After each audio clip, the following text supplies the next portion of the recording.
जय श्रीराम. 14 जानेवारी. नाम घेण्याला काहीही आड येत नाही.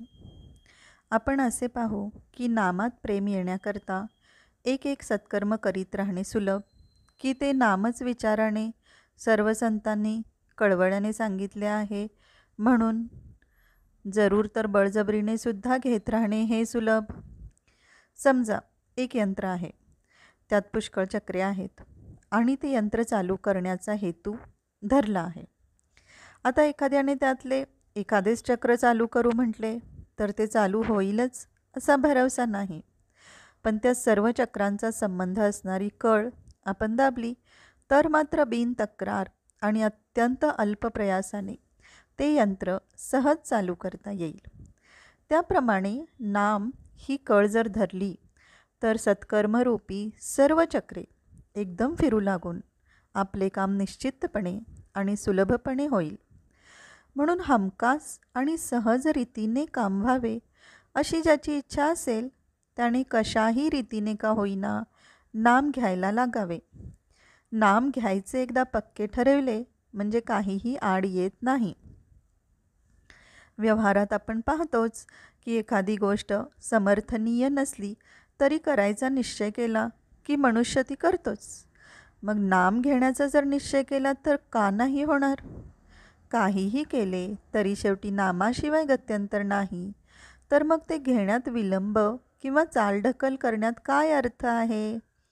म्हणून कोणत्याही तऱ्हेच्या शंका कुशंका न घेता कशाही तऱ्हेने पण नाम घेत राहावे हे उत्तम. म्हणजे विनाकारण काळ फुकट घालविला अशी पश्चातापाची पाळी येणार नाही. जग हे अनेक मोहक वस्तूंनी भरले आहे.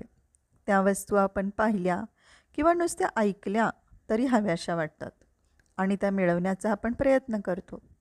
म्हणून देवाजवळ आपण अशी प्रार्थना करावी की देवा, मोहक वस्तू मला दाखवूच नकोस, कारण माझी इच्छा तिकडे जाईल आणि मी फसेन. देवा, माझे ज्यात खरे हित आहे तेच मला दिसो, तेच मी ऐको, त्याचेच मला स्मरण हो आणि त्याचीच मला गोडी लागो.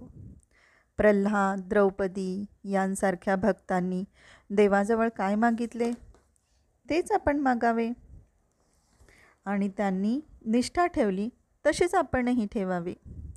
त्यांच्या ठिकाणी जसे वैराग्य होते तसे आपल्या ठिकाणी आणण्याचा प्रयत्न करावा.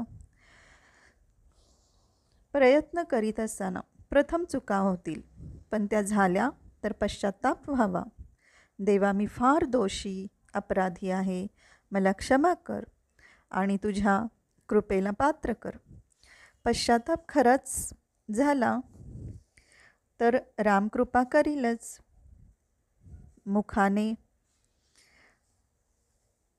नाम घ्यावे, हाताने प्रपंचाचे काम करावे आणि अंतःकरणात समाधान ठेवावे. तात्पर्य, जो नाम घेऊ लागेल त्याचे मन बाहेर धावण्याचे हळूहळू कमी होते. तुम्ही पहिल्यांदा माझ्या चॅनलला व्हिजिट करत असाल तर लाईक, शेअर, सबस्क्राईब बटन दाबा, जेणेकरून रोजची वाचन सेवा तुमच्यापर्यंत पोहोचेल. आणि हा ऑडिओ ऐकल्याबद्दल धन्यवाद. जय श्रीराम.